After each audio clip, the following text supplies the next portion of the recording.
ஆண்டவராகிய இயேசு கிறிஸ்துவின் இனிய நாமத்தினாலே உங்கள் யாவருக்கும் என் அன்பையும் வாழ்த்துதலையும் தெரிவித்துக் கொள்கிறேன். இந்த நாளில் உங்களோடு கூட பகிர்ந்து கொள்ளும்படியாய் தெரிந்து கொண்ட வேதத்தின் கதாபாத்திரம் ஆகார். இந்த ஆகாரின் வாழ்விலிருந்து 2 காரியங்களை உங்கள் முன்பாக நான் வரிசைப்படுத்தி இருக்கின்றேன். அதற்கு முன்பதாக இந்த ஆகாரை பற்றியதான சிறிய அறிமுகத்தை உங்கள் முன்பாக நான் கூற உள்ளேன். இந்த ஆகார் என்பவள் யார் என்று சொன்னால், இவள் ஆபிரகாமின் மறுமனையாட்டி. அதாவது ஆபிரகாமிற்கு 3 மனைவிகள். அதில் முதலாவது சாராள், 2வது ஆகார், 3வது கேத்துராள். இதில் 2வது மனைவிதான் ஆகார். இந்த ஆகார் யார் என்று சொன்னால், இவள் தான் இஸ்மவேலின் தாயாக காணப்படுகிறாள். அதோடு கூட அவள் எகிப்திய பெண்மணியாக காணப்படுகிறாள். இந்த இடத்தில் நம் எல்லோருக்குமே ஒரு சிறிதான ஒரு ஐயம் ஒன்று வந்து செல்லும். என்னவென்று சொன்னால், ஆபிரகாமின் வாழ்வில் எப்படி எகிப்து தேசத்தை சேர்ந்த ஆகார் வந்தாள் என்று சொல்லி இதை சற்று விரிவாக உங்களுக்கு இப்பொழுது நான் விளக்க உள்ளேன். நாம் எல்லோரும் அறிந்தபடி ஆபிரகாம் ஊர் என்னும் கல்தேய பட்டணத்தை சேர்ந்தவர். அங்கு இருக்கும் பொழுது ஆண்டோடைய அழைப்பு ஆபிரகாமுக்கு வருகிறது. இன்னும் சொல்ல போனால் ஆபிரகாமுடைய தகப்பனாகிய தேராகுக்கு வருகிறது. எனவே அவர்கள் அங்கிருந்து புறப்படுகிறார்கள். இதை ஆதியாகமம் 11 அதிகாரம் 31 வசனத்தில் நாம் காணலாம். இங்கே தேராகு தனது மகன் ஆபிரகாம், அவரது மனைவி சாராள், இவர்களுடைய 3வது மகன் ஆரான், அவனுடைய குமாரன் லோத்து, இவர்களோடு கூட வந்து ஆரானிலே தங்கி விடுகிறார்கள். அங்கே நீண்ட நாட்கள் இருக்கிறார்கள். இங்கே தேராக மறுத்து விடுகிறார். இப்பொழுது ஆபிரகாமிற்கு 2வதாக ஒரு அழைப்பு வருகிறது. அது என்ன அழைப்பு?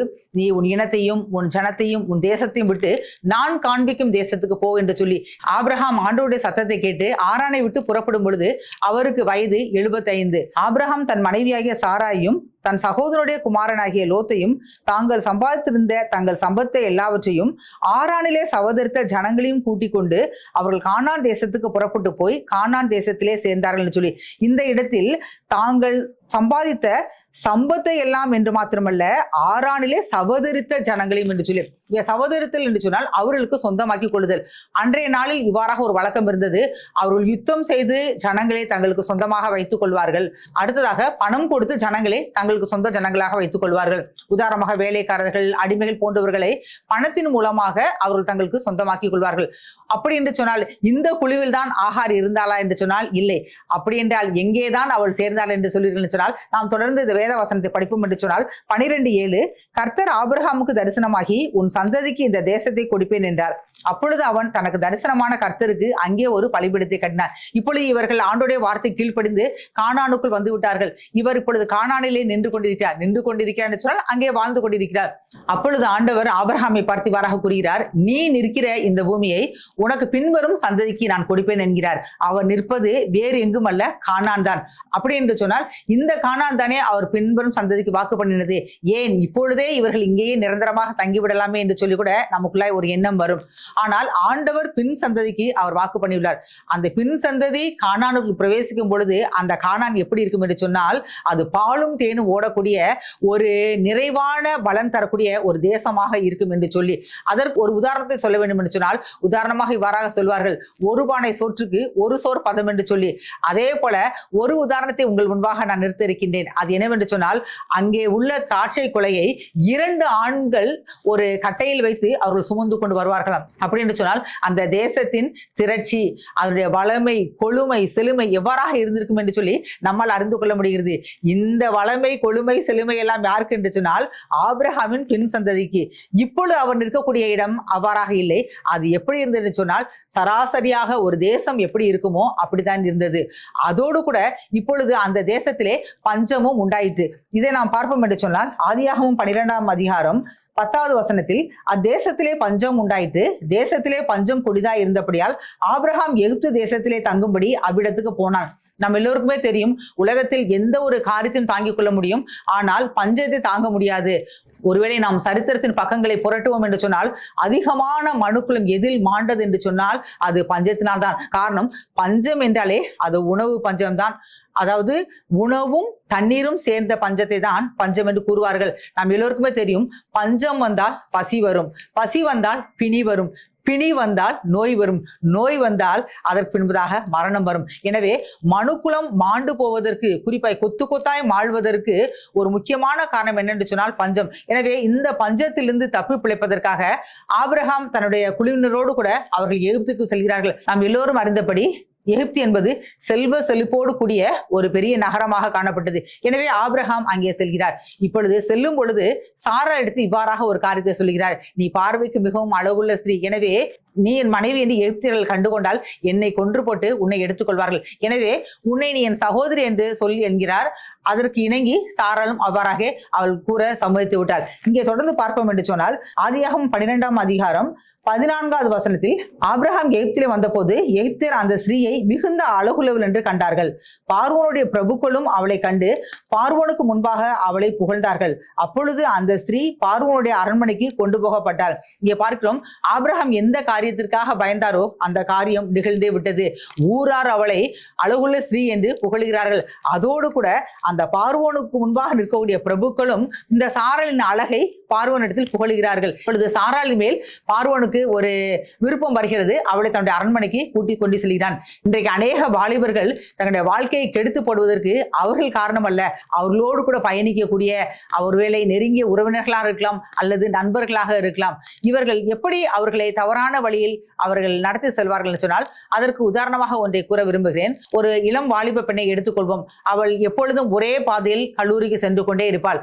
எதேச்சையாக ஒரு பையனும் பைக்கில் சென்று கொண்டே இருப்பான். இப்பொழுது அவளது தோழி இவளிடம் இவ்வாறாக கூறுவாள், இந்த போறான் பாரு பைக்ல, இந்த பையன் ஒன்னதான் ஃபாலோ பண்றான் என்று கூறுவாள். ஆனால் அவன் எதேச்சியாக தினமும் அதே வழித்தடத்தில் அவன் பயணம் செய்பவனாக காணப்படுவான். இப்பொழுது இந்த பெண்ணுக்குள்ளாய் ஒரு சிறிதான ஒரு ஐயம் ஏற்படுகிறது. அடுத்த நாள் அந்த பையன் இந்த பைக்கில் தனக்கு பின்பாக வருகிறானா என்று சொல்லி பார்ப்பாள்.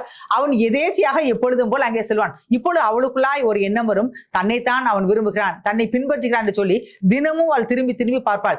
இதை ஒரு நாள் எதேச்சியாக அந்த பைக்கில் செல்லும் பையன் பார்த்துவிட்டு, ஒருவேளை இந்த பெண் தன்னை விரும்புகிறாள் போல, எனவேதான் திரும்பி திரும்பி பார்க்கிறாள் என்று சொல்லி ஒன்றுமே இல்லாத ஒன்றை இந்த தோழியின் ஒரு வார்த்தையின் மூலமாக அவர்கள் காதல் என்கிற ஒரு மாயமான ஒரு வாழ்க்கைக்குள்ளாய் அவர்கள் தங்களை பூத்திக் கொள்வதை இதன் மூலமாக காணலாம். இங்கேயும் அதுதான் நிகழ்ந்தது. பார்வோன் என்பவன் அவன் அரண்மனையில் வசிப்பவன். இங்கே சாராள் அவள் சாதாரணமாக அவள் வாழக்கூடியவள். ஆனால் இவளுடைய அழகு இங்கே அரண்மனைக்கு கொண்டு செல்லப்படுகிறது. யாரின் மூலமாக? பார்வோனின் முன்பாக நின்று கொண்டு பணி செய்யக்கூடிய பிரபுக்கள் அந்த அழகை புகழ்கிறார்கள். எனவே அவன் சாராளை தன்னுடைய அரண்மனைக்கு கூட்டிக் கொண்டு செல்கிறான். இப்பொழுது சாராளின் நிமித்தமாக ஆபிரகாமுக்கு அநேக சலுகைகளை அந்த பார்வோன் செய்கிறான். அதை வாசிப்போம். 12ஆம் அதிகாரம் 16. அவள் நிமித்தம் அவன் ஆபிரகாமுக்கு தயை பாராட்டினான். அவனுக்கு ஆடு மாடுகளும் கழுதைகளும் வேலைக்காரரும் வேலைக்காரிகளும் கோழிகை கழுதைகளும் ஒட்டகங்களும் கிடைத்தது. இங்கே திட்டம் தெளிவாக சொல்லப்படுகிறது.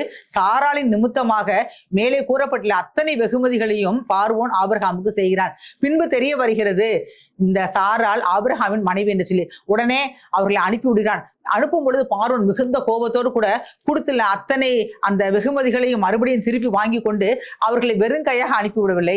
அந்த அதிகாரத்தின் கடைசி பகுதி இவ்வாறாக கூறுகிறது. 20வது வசனம், பார்வோன் அவனை குறித்து தன் மனுஷருக்கு கட்டளை கொடுத்தான்.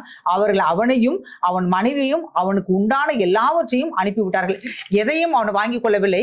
அவர்கள் அந்த வேலைக்காரர்கள் ஆடு மாடு அனைத்தையும் அவன் ஆபிரகாமோடு கூட அனுப்பிவிட காண்கிறோம். இப்படி வந்து அனுப்பப்பட்ட ஒரு வேலைக்காரர்கள் ஒருத்தி தான் ஆகாராக காணப்படுகிறாள். அடுத்ததாக ஆகாரை பற்றி கூற வேண்டிய முக்கியமான அறிமுகம் என்னவென்று சொன்னால், இந்த ஆகார் தான் வேதத்தில் முதலாவதாக ஆண்டவருக்கு பெயர் சூட்டி அழகு பார்த்தவளாக காணப்படுகிறாள். இப்பொழுது ஆகாரின் வாழ்வில் என்னை கவர்ந்த முதலாவது காரியம் என்னவென்று சொன்னால், கீழ்ப்படிந்த ஆகார். ஆகார் கீழ்ப்படிந்தவளாக காணப்பட்டாள். எந்த சூழ்நிலை என்பதை நாம் சற்று விரிவாக ஆராய்வோம். ஆதியாகமம் 16ஆம் அதிகாரம் 1ஆம் வசனத்தில், ஆபிரகாமுடைய மனைவியாகிய சாராய்க்கு பிள்ளை இல்லாதிருந்தது. எகிப்து தேசத்தாளாகிய ஆகார் என்னும் பெயர் கொண்ட ஒரு அடிமை பெண் அவளுக்கு இருந்தாள். ஏற்கனவே நாம் பார்த்து விட்டோம் எகிப்து தேசத்தை சேர்ந்த ஆகார் எப்படி இவர்களது அந்த குழுவில் இணைந்தாள் என்று சொல்லி. இப்பொழுது நீண்ட நாட்கள் ஆகிவிட்டது. அதாவது நான் ஏற்கனவே கூறினேன், ஆரானை விட்டு புறப்படும் பொழுது ஆபிரகாமிற்கு 75 வயது, அப்படி என்று சொன்னால் சாராளுக்கு 65 வயது.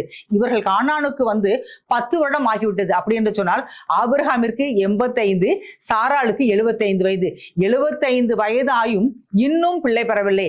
வாக்கு தத்தம் கொடுக்கப்பட்டது அப்படியே இருந்து கொண்டுதான் இருக்கிறது. ஆனால் பிள்ளை இன்னும் கையில் வரவில்லை, தன் கண்களால் அதை காணவில்லை. எனவே மனம் சலித்து சோர்ந்து போய் அவள் என்ன தீர்மானித்தால், இந்த ஆகாரை தன்னுடைய கணவனுக்கு மனைவியாக கொடுக்க வேண்டும் என்று சொல்லி. அநேக நேரங்களில் நமக்கு கூட அப்படித்தானே வாக்கு தத்தங்கள் நமக்கு இருந்து கொண்டே இருக்கும். ஆனால் சூழ்நிலைகள் அதற்கு எதிர்மாறாக இருக்கும் பொழுது நம் கண்ணுக்கு எட்டிய ஒன்றை நாம் அதை நமக்கு காரியமாக மாற்றிக்கொள்ள வேண்டும் என்று சொல்லி நாம் விரும்புகிறோம். இந்த வாக்கு தத்தங்கள் உள்ளத்தில் இருந்திருக்கும். ஆனால் இரவில் தூங்கி காலையில் கண் விழித்து அந்த கண்ணாடியை பார்க்கும் பொழுது அந்த நரைத்த தலைமுடியும், அந்த ஏக்கம் நிறைந்த கண்களும், சுருக்கம் விழுந்த கன்னங்களும், அது மேலேறி போன அந்த புருவமும் அவளை பார்த்து கண்டிப்பா கைகொட்டி சிரித்திருக்கும்.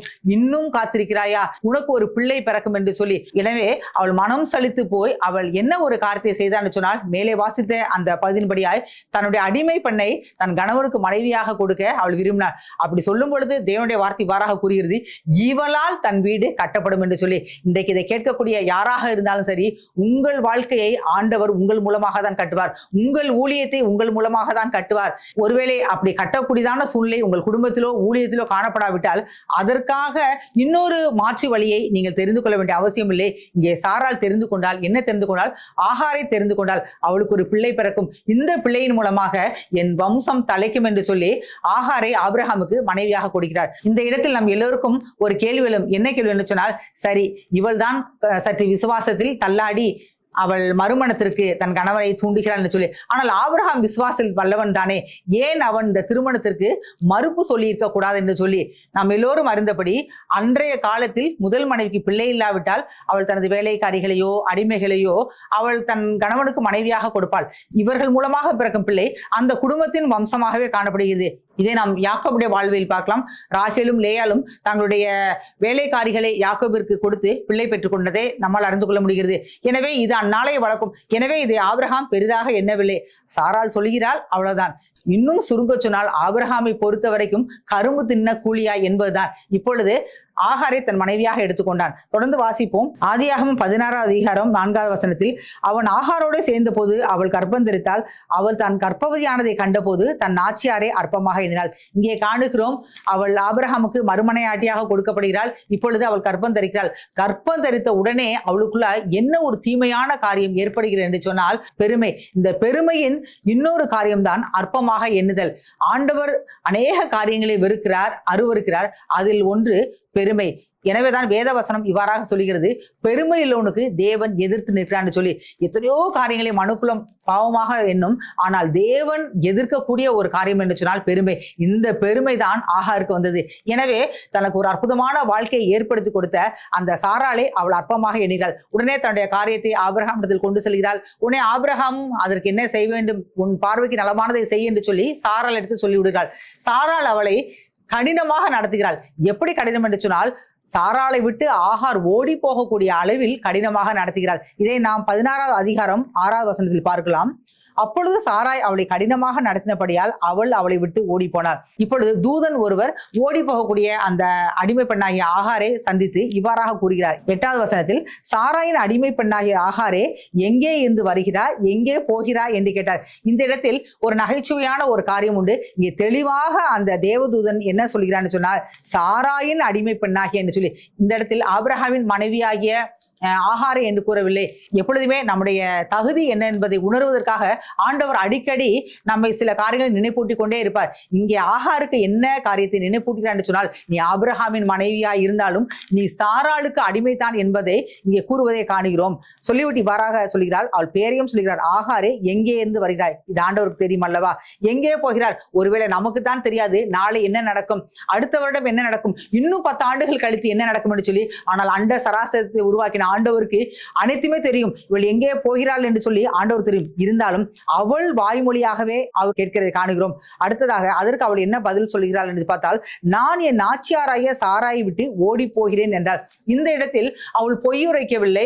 அவள் மாய்மாலமாய் எந்த காரியத்தையும் ஆகார் செய்யவில்லை. அவள் தெளிவாக சொல்கிறாள், நான் என் நாச்சியாரை விட்டு நான் ஓடி போகிறேன் என்று சொல்லி. அநேக நேரங்களில் ஆண்டவர் நம்முடைய வாயின் வார்த்தைகள் மூலமாகவே நம்மை நியாயம் தீர்க்கிறவா காணப்படுகிறார். இன்னும் சொல்லப்படால் கிறிஸ்தவ வாழ்க்கையே நாவின் வாயின் மூலமாக அறிக்கை செய்தல் தான் இங்க ரட்சிப்பாக இருக்கட்டும். அநேகர் சொல்லுவாங்களே, நான் மனசுக்குள்ளேயே ஆண்டவர்ட்ட மன்னிப்பு கேட்டேங்க, என் மனசுக்கு தெரியுங்க என்றெல்லாம் சொல்வார்கள். ஆனால் வேதம் திட்டமாக சொல்லுகிறது வாயினாலே அறிக்கையிட வேண்டும் என்று சொல்லி.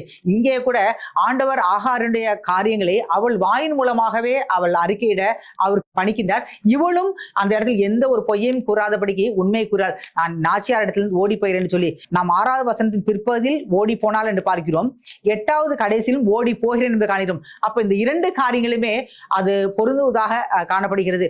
இந்த இடத்தில் அவள் நான் இல்லை, எனக்கு அந்த வீட்டில் இருக்க பிடிக்கல, நான் விரும்பி தான் போறேங்க அப்படின்லாம் சொல்லவில்லை. அவள் உண்மையை உரைப்பதே நாம் இங்கே காணுகிறோம். உடனே 9வது வசனத்தில் ஆண்டவர் இவ்வாறாக கூறுகிறார், அப்பொழுது கர்த்தருடைய தூதனானவர் நீ உன் நாச்சியார் அண்டைக்கு திரும்பி போய் என்று உள்ளது. இந்த வசனத்தில் உடனே தூதன், சரிம்மா, உன்னுடைய கஷ்டங்கள் தெரியும், உன் பாடுகள் தெரியும், நீ ஒரு பிள்ளைத்தாச்சின்னு கூட பார்க்காம உன்னுடைய எஜமாட்டி நீ ஓடக்கூடிய அளவில் உன்னை துன்புறுத்தி கடினமாய் நடத்திவிட்டாள் என்று அவர் கூறவில்லை. சரி, நீ உன் போக்கில் போய் எங்கேயாவது போய் வாழ்ந்து கொள் என்று அவர் சொல்லவில்லை. உடனே அவர் இவ்வாறாக கூறுகிறார். இந்த இடத்தில் நாம் வேதத்தை பார்ப்போம்னு சொன்னால் அது ஒரு முற்றுப்புள்ளி அங்க வைத்ததை நாம் பார்க்க முடியாது.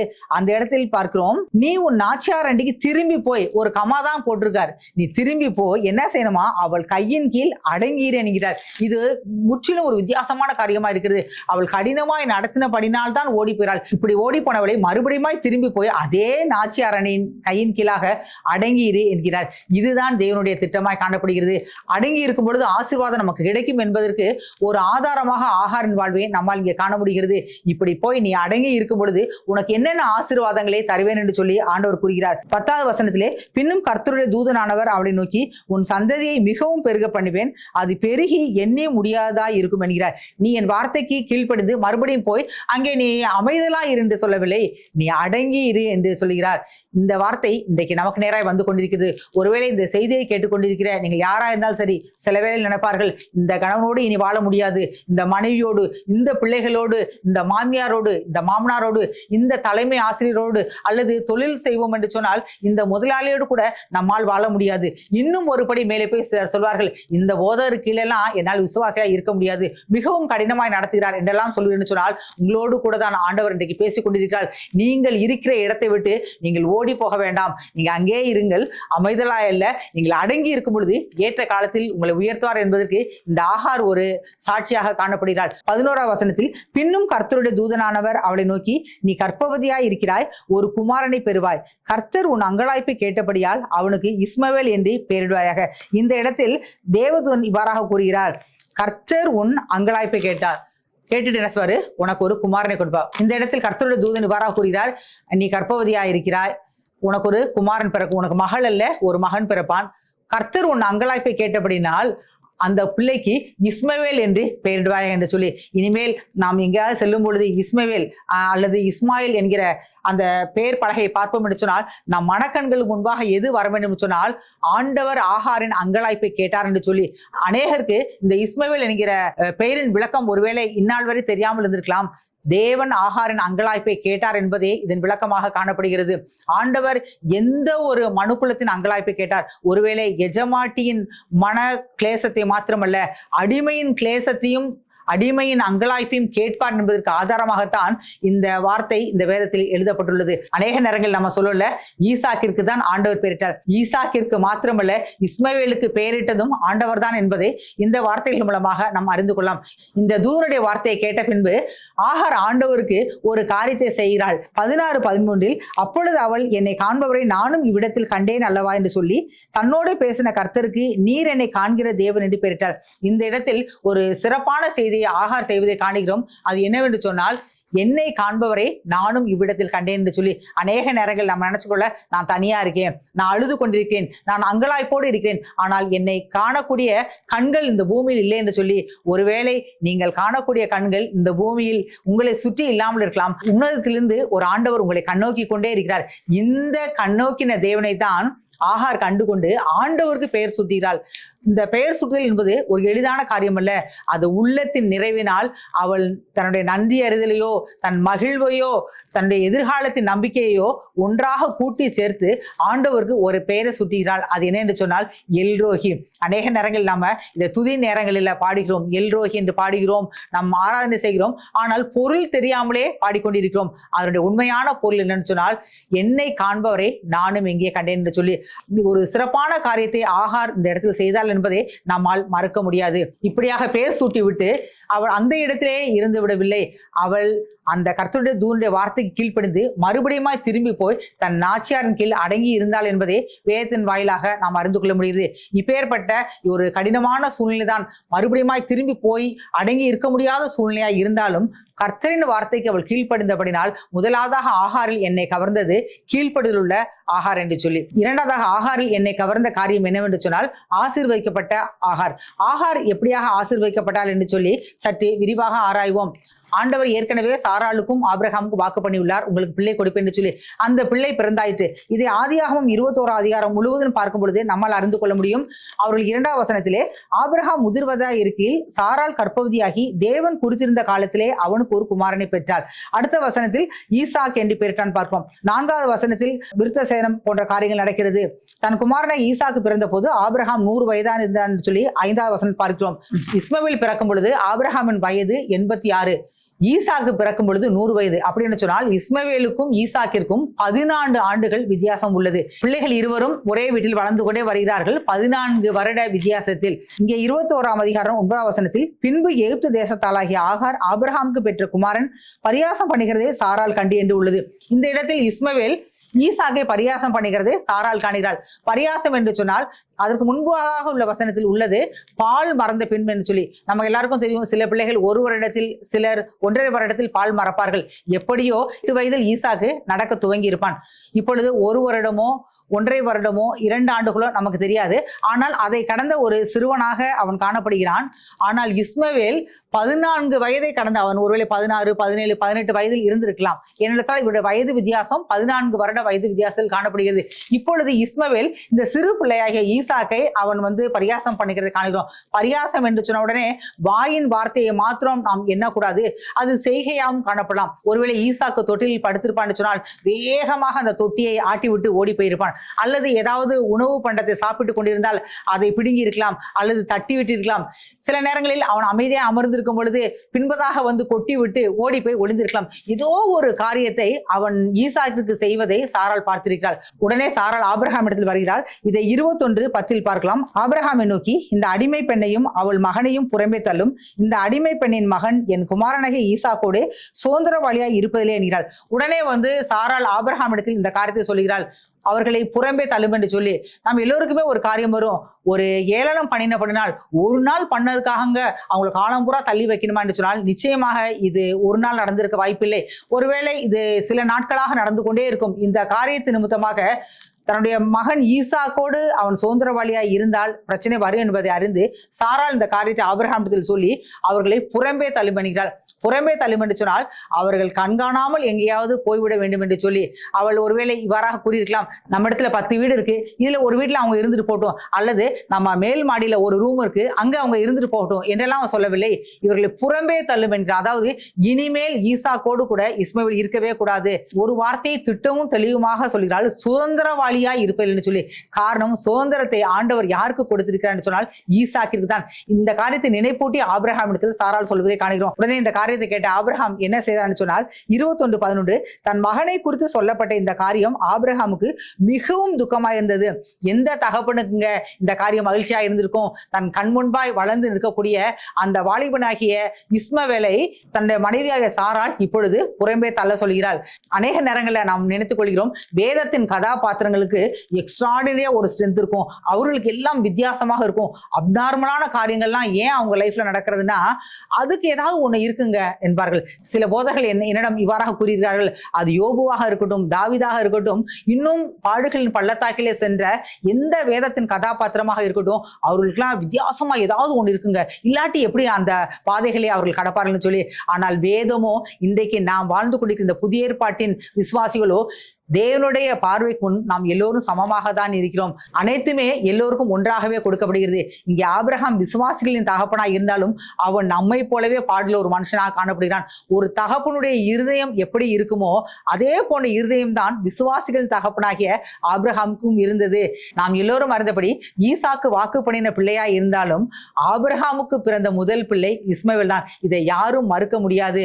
அநேக ஆண்டுகள் ஒரு பிள்ளைக்காக காத்திருந்த ஆபிரகாமின் அந்த தளர்ந்த வளர்ந்த கையில், அந்த முதிர்ந்த அந்த கையில் இஸ்மவேலை கொடுத்த பொழுது அந்த ஆபிரகாமின் உள்ளம் எவ்வாறாக மகிழ்ந்திருக்கும். அந்த கையெல்லாம் நடுங்கி இருக்கும். தன்னை போன்று தன்னுடைய சாயலாக ஒரு பிள்ளை, ரத்தமும் சதையுமான ஒரு பிள்ளையை தான் இந்த உலகத்திலே பெற்றெடுத்திருக்கேன்னு சொல்லி, அடுத்ததாக அந்த பிள்ளை வளரும் பொழுது நிச்சயமாக அந்த ஆபிரகாமின் மார்பில் படுத்து புரண்டி இருப்பான். தன் பிஞ்சு கரங்களால் அந்த முடிகளை கோதி இருப்பான். தன்னுடைய கால் விரல்களால் அந்த நெஞ்சிலே ஏறி ஏறி மிதித்திருப்பான். இதெல்லாம் சக குழந்தைகள் எப்படி செய்திருக்குமோ அதே போல்தான். அதே போல அவனுடைய மீசையோ தாடியோ தன்னுடைய இளம் கைகளால் பிடித்து இழுத்திருப்பான்.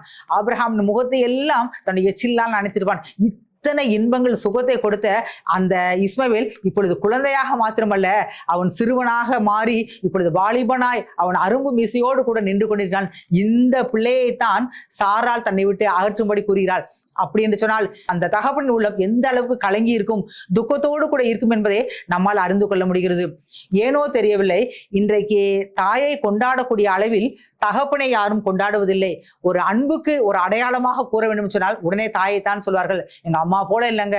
ஒரு நாளைக்கு ஒரு முறையாவது திருமணமான பின் அந்த பையன் சொல்லுவான், எங்க அம்மா போல சமைக்க முடியாது, எங்க அம்மா போல அது பண்ண முடியாது, இது பண்ண முடியாது என்று சொல்லி மனைவிக்கு ஒரு எரிச்சல் ஊட்டக்கூடிய காரியத்தை தகப்பனிடமிருந்து பெற்றுக்கொண்ட நன்மைகளை வைத்து சொல்ல மாட்டான். ஆனால் தாயிடம் பெற்ற நன்மைகளை சொல்வான். இன்னும் சொல்ல போனால் தாயை போல தேற்ற முடியாது என்றெல்லாம் சொல்லி நம்ம அநேக பாடல்கள் உண்டு. அவனுடைய தாலாட்டுகள் எல்லாம் நாம் சொல்லிக் கொண்டிருப்போம். ஆனால் இன்னொரு பக்கம் பார்ப்போம்னு சொன்னால் இந்த தகப்பனின் பங்கு மிக பெரிதாய் காணப்படுகிறது.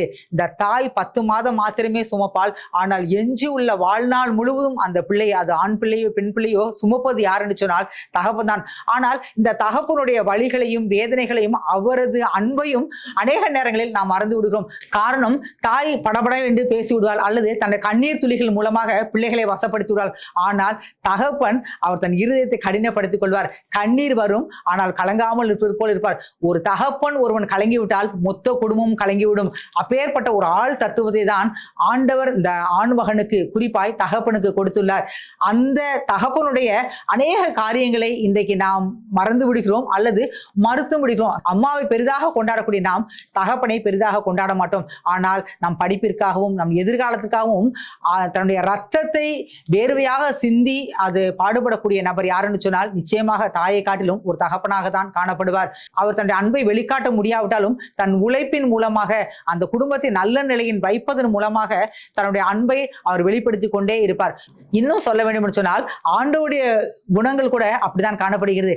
ஆண்டவர் தாயை போல தேற்றக்கூடியவராய் இருக்கிறார். அதே நேரத்தில் தகப்பனை போல தாங்கக்கூடியவராய் சுமப்பவராய் காணப்படுகிறார். உதாரணமாக முன்பெல்லாம் திருவிழாவுக்கு செல்வார்கள், இப்பொழுது எக்ஸிபிஷன் போன்ற காரியங்களுக்கு செல்கிறார்கள்.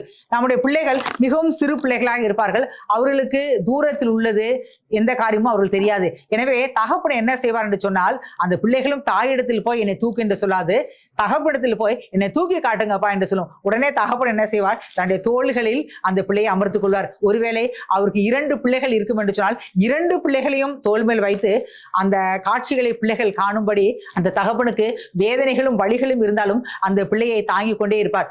பிள்ளைகள் தகப்பனுக்கு மேல் அமர்ந்து தொலைவுள்ள காட்சிகளை கண்டு அவர்கள் தகப்பனுக்கு அந்த காட்சிகளை சொல்வார்கள். அப்பா தூரத்தில் அது தெரிகிறது, இது தெரிகிறது, நம்ம இன்னும் கொஞ்சம் பக்கத்துல போவார்கள்.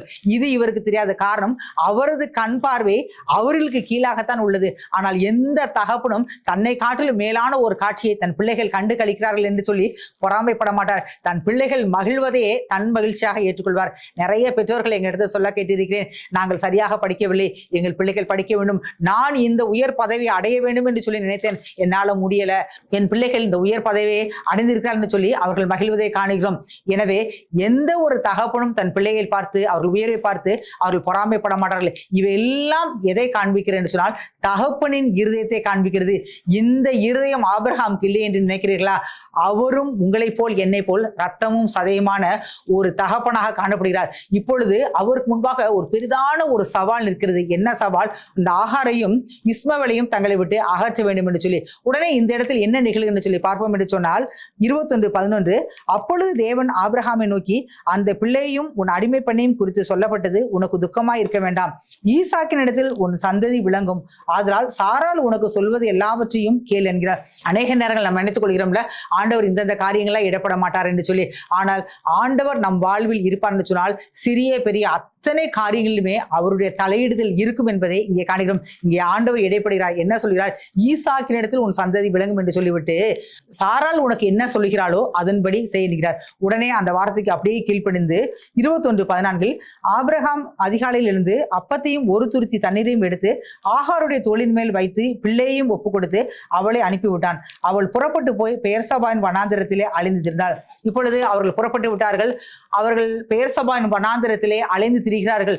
காரணம், அவர்களிடம் இருந்த அந்த தண்ணீர் தீர்ந்து போய்விட்டது. அவர்கள் அலைந்தது கிராமமோ பட்டணமோ அல்ல. அவர்கள் தண்ணீரை அவர்கள் சேகரித்துக் கொள்வதற்கு அது வனாந்தரமாய் இருந்தபடினாலே அவர்கள் அலைந்து திரிகிறார்கள். 15ஆம் வசனத்தில் தூரத்தில் இருந்த தண்ணீர் செலவழிந்த பின்பு அவள் பிள்ளையை ஒரு செடியின் கீழே விட்டு 16 பிள்ளை சாகிறதை நான் பார்க்க மாட்டேன் என்று எதிராக அம்பு பாயும் தூரத்திலே போய் உட்கார்ந்து சத்தமிட்டு அழுதாள். இந்த இடத்தில் நம்ம பார்க்கிறோம், அவங்க கொண்டு போன தண்ணீர் தீர்ந்து விட்டது. அவர்கள் அலைந்து திரிகிறார்கள். தண்ணீர் வறண்டு விட்டால், அந்த வாட்டர் கண்டென்ட் குறைந்து விட்டாலே நாம் மறுத்துவிடுவோம். இப்பொழுது அப்பேற்பட்ட சூழ்நிலை தான். ஒருவேளை வயதில் முதிர்ந்தவளாய் இருந்தபடினால், தாயாய் இருந்தபடினால் ஆகார் கொஞ்சம் அவள் தன்னுடைய உயிரை பிடித்துக் கொண்டு இருந்தாலோ தெரியாது. இந்த இடத்துல ஆகார் தன் கண் முன்பாக தான் பெற்ற பிள்ளை சாவதை நான் பார்க்க மாட்டேன் என்று சொல்லி அவள் தூரத்திலே போய் அவள் அழுகிறதை வேதம் கூறுகிறது. தூரம் என்று சொன்னால் அதில் பலவிதமான அளவுகள் உண்டு. உதாரணமாக பேப்பரை சுருட்டி தூக்கி போட்டா அது ஒரு தூரம். நம்ம எல்லாருக்கும் தெரியும். நம்ம பள்ளி பருவத்தில் இதை எல்லோரும் செய்திருப்போம். ஃபர்ஸ்ட் பெஞ்ச்ல இருக்க ஒரு பையனை கூப்பிடணும் அல்லது பொண்ணை கூப்பிடுனா நம்ம நோட்ல இருக்க பேப்பரை கிழிச்சு அதை உருண்டையா சுருட்டி பந்து போல் ஆக்கி நம்ம முதுகுல எரிந்து அவனை திரும்பி பார்க்க வைப்போம். இது குறைந்த அளவு தூரமே இந்த பேப்பர் சொல்லும். அடுத்ததாக கல்லறி தூரம் என்பார்கள். இது நம்ம வழக்கு சொல்தான். கல்லறி தூரத்துல அவங்க போயிட்டு இருந்தாங்க, நான் ஓடி போய் அவங்களை பிடிச்சிட்டேன் அப்படின்வாங்க. இப்பொழுது இந்த ஆகார் போனது இது பேப்பர் பறக்கும் தூரமும் அல்ல, கல்லெறி தூரம். நம்ம எல்லாருக்கும் தெரியும், அம்பு பாயக்கூடிய தூரம் என்பது அது அதிக அளவு தூரம். அந்த அளவுக்கு தன் பிள்ளை சகட பார்க்கவே மாட்டேன் என்பது தூரத்துல போய் அவள் அழுகிறதை காணுகிறோம். இவள் தூரத்தில் போய் அழுதாள். ஆனால் இவளது அழுகையை இருஜோடு கண்கள் பார்த்தது. அதை நாம் பார்ப்போம். 21:17 தேவன் பிள்ளையின் சத்தத்தை கேட்டார். தேவதூதன் வானத்திலிருந்து ஆகாரை கூப்பிட்டு, ஆகாரே உனக்கு என்ன சம்பவித்தது? பயப்படாதே, பிள்ளை இருக்கும் இடத்திலே தேவன் அவன் சத்தத்தை கேட்டார் என்கிறார். உடனே ஆண்டவர் இங்கே வருகிறார். ஆண்டவர் இந்த காட்சிகளை காணுகிறார். உடனே ஆகாரை பார்த்து கேட்கிறார், உனக்கு என்ன சம்பவித்ததுன்னு. திருப்பி நம்மளாம் தான் அப்படி கேட்கிறோம், என்ன சம்பவிக்கல, எல்லாமே முடிஞ்சிருச்சு. கட்டின கணவன் கைவிட்டான், நம்பி வந்த நாச்சியாரால் துரத்தப்பட்டேன், இன்றைக்கு ஒரு பிள்ளையோடு கூட வனாந்திரத்தை அழுந்து கொண்டிருக்கிறேன், நாங்க எங்கேயாவது போய் கூட பிழைத்திருப்போம், ஆனால் மறுபடியும் திரும்பி போய் நீ அடங்கியிரு என்றபடினால் தான் நான் அடங்கி இருந்தேன். ஆனால் இன்றைக்கு 16-17 ஆண்டுகள் கழித்து செல்வ செழிப்போடு வாழ்ந்த நாங்கள் துரத்தப்பட்டுள்ளோம், என் பிள்ளை சாக போகிறான்னு சொல்லி அடுக்கடுக்கான கேள்விகளை ஆண்டவர் முன்பாக வைத்திருப்போம். ஆனால் ஆகார் அங்கே எதையும் கூறவில்லை. இந்த இடத்துல ஆண்டவர் கூறுகிறார், தேவன் பிள்ளையின் சத்தத்தை கேட்டார் என்று சொல்லி. இங்கே கவனிக்கக்கூடிய ஒரு முக்கியமான காரியம் ஒன்று உண்டு. என்னவென்று சொன்னால், அழுதது ஆகார். அதாவது இஸ்மவேலின் தாயார் தான் பிள்ளை சாவதை காண மாட்டேன் என்று சொல்லி அழுகிறாள். ஆனால் ஆண்டவர் கேட்டது பிள்ளையின் சத்தம். இன்றைக்கு ஒரு நல்ல செய்தியை ஆண்டவர் நமக்கு முன்பாக சொல்லிக் கொண்டிருக்கிறார். ஒருவேளை உங்கள் பிள்ளைகள் உங்கள் வீட்டில் இருக்கலாம், உங்கள் வீட்டில் இருந்தாலும் மனதளவில் உங்களை விட்டு தூரமா இருக்கலாம். சில பிள்ளைகள் கல்லூரியில் இருக்கலாம், அவர்கள் விடுதியில் இருக்கலாம், தூர தேசத்தில் இருக்கலாம், சிலர் திருமணமாகி உங்களோடு கூட எந்த ஒரு உறவும் வைக்காமல் இருக்கலாம். ஆனால் நீங்கள் அவர்களுக்காக கண்ணீரோடு ஜெபிப்பீர்கள் என்று சொன்னால், ஆண்டவரை நோக்கி நீங்கள் அபயம் விடுவீர்கள் என்று சொன்னால், உங்கள் பிள்ளையின் சத்தத்தை ஆண்டவர் பரலோகத்திலிருந்து கேட்டு அவர்கள் நன்மையான காரியத்தை செய்வார் என்பதற்கு இது ஒரு நல்ல உதாரணமாக காணப்படுகிறது. இங்கே பிள்ளை அளவே இல்லை, அழுதது தாய். ஆனால் ஆண்டவர் யாருடைய சத்தத்தை கேட்டார் என்று சொன்னால், பிள்ளையின் சத்தத்தை கேட்டார். இப்பொழுது இந்த பிள்ளைக்கு ஒரு நன்மையை செய்ய போகிறார். அதை பார்ப்போம். 21:18 நீ எழுந்து பிள்ளையை எடுத்து அவனை உன் கையிலே பிடித்து கொண்டு போ, அவனை பெரிய ஜாதியாக்குவேன் என்றார். தேவன் அவருடைய கண்களை திறந்தார். அப்பொழுது அவள் ஒரு தண்ணீர் துறவை கண்டு போய் துருத்திலே தண்ணீரை நிரப்பி பிள்ளைக்கு குடிக்க கொடுத்தாள்.